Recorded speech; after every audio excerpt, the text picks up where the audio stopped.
Παναγιά μου, απάνω στις τριχές κοιμόμασταν. Πού πάνε την τριχιά και δένουν το πλοίο, εκεί κοιμόμασταν όλα τα κοριτσάκια και οι 4 φίλες. Απάνω στις τριχές. Και είχαμε, αν θυμούμε, αν είχαμε κουβέρτες, δικές μας είχαμε. Η μάμα μας έδωκε 2 κουβέρτες. Και στρώναμε πάνω και κοιμόμασταν. Και συγγνώμη, ψήρα που είχαμε. Εμείς ήμασταν καθαρά κοριτσάκια και όταν καθίσαμε στο υπόγειο κοιμόμασταν σε κάτι ένα πάνω το άλλο τα κορίτσια, 3-4. Ανεβαίναμε με τα χεράκια μας και κοιμόμασταν. Και την ημέρα περνάγαμε πάνω στο κατάρτι και ψήρα τα πόδια μας, ψέρασαν 1 μήνα μέσα στο. Και στο ταξίδι αυτό we've had an unforgettable, sorrowful event. Ο αδερφός μου 2 χρόνια μεγαλύτερος από μένα επέθανε στο ταξίδι και τον εβάνανε σε μια τάβλα και σηκώσαν την τάβλα και ο αδερφός μου έπεσε στη θάλασσα. Από τι αρρώστησε? Δεν ξέρω. 7-8 χρονών παιδί. Αλλά θυμάμαι, ήταν ανάγκη ένα φάρμακο το οποίο δεν το είχε.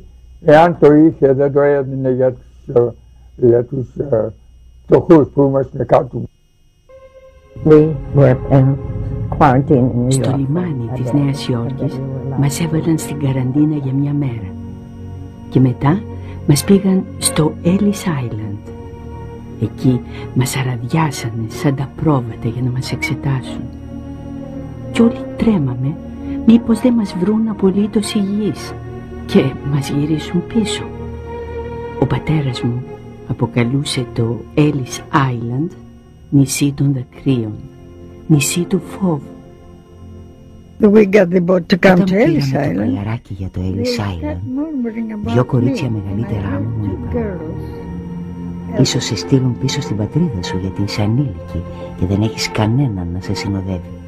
Μας κρεμάσανε από το λαιμό μας μια μεγάλη τάβλα τόσο. Και εγώ τη σήκωνα και πήγα να δω τις φίλες μου. Και με πιάνει ο αστυνόμος εκεί και πού θα με πάει τώρα, έλεγα.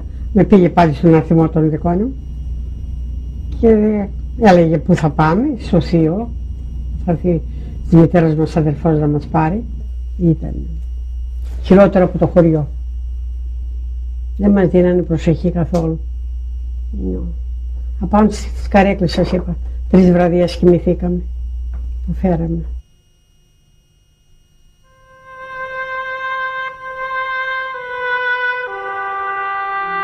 Τις χωρίζανε τους άντρες και τις γυναίκες και τις περνάγανε από τον γιατρό.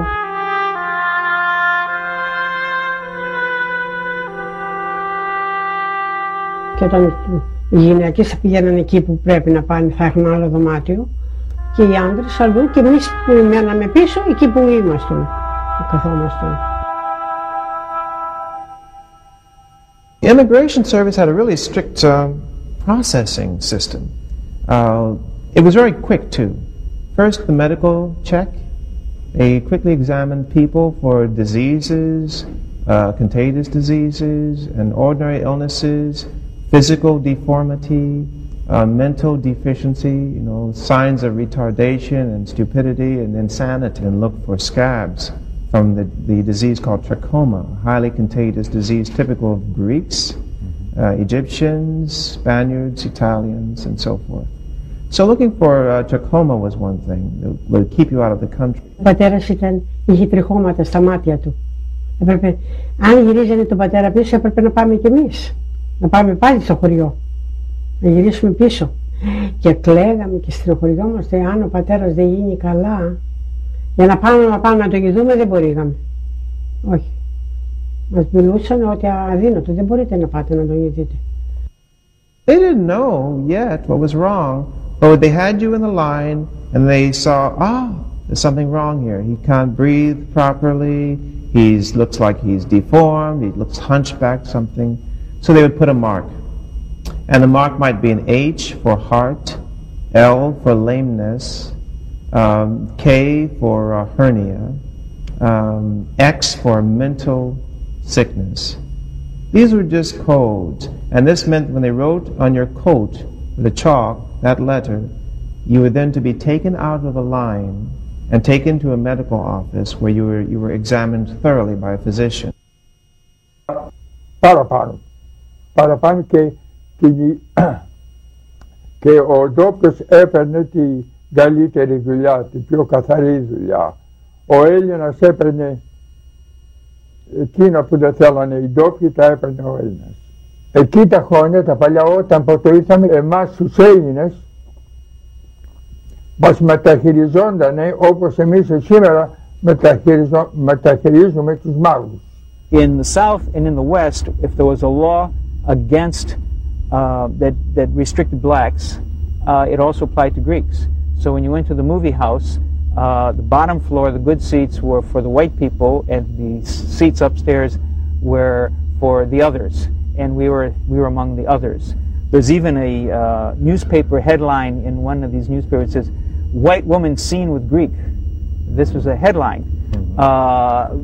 When the Greeks started opening restaurants, the conservative Americans responded. There's one famous sign in California, "No rats, no Greeks, all American." Τον Έλληνα τον λέγανε greaseball. Τον Ιταλό τον λέγανε wop, the dirty wop, you know. Τον Εβραίο τον λέγανε Hank. Είχαν ονόματα τα οποία είναι ντροπή να τα λέμε, you know. Dirty Greek was a very common, you know, you didn't say Greek without putting dirty in front of it. Greeks were often peddlers. That was a typical job for a Greek immigrant. Selling fruits and vegetables in the street, selling candies and sweets. It was typical. The Greeks really were discriminated against because of their peddling, and they received many tickets from the police and were harassed by the police. The Greeks, the Italians, were in violent crimes. They certainly did their part. But on the whole, you didn't really have that. But discrimination and prejudice made them seem much worse than what they were. Because, remember, there were strong racist groups at that time trying to cut immigration. In at least 2 or 3 places, the Greek section of town was burnt down, and the Greeks were chased out. For many different reasons, but always because the law was not didn't apply to this group of people. And there was a famous labor dispute also in Washington, in which at the end the white workers sided against the Greek workers. And see, that's a strange division to think of Greeks as not being white. And the sheriff ran everybody out of town. They arrested all the Greeks, they put them on a boat, and they took them off on a boat, and they said, "If you come back, we'll shoot you."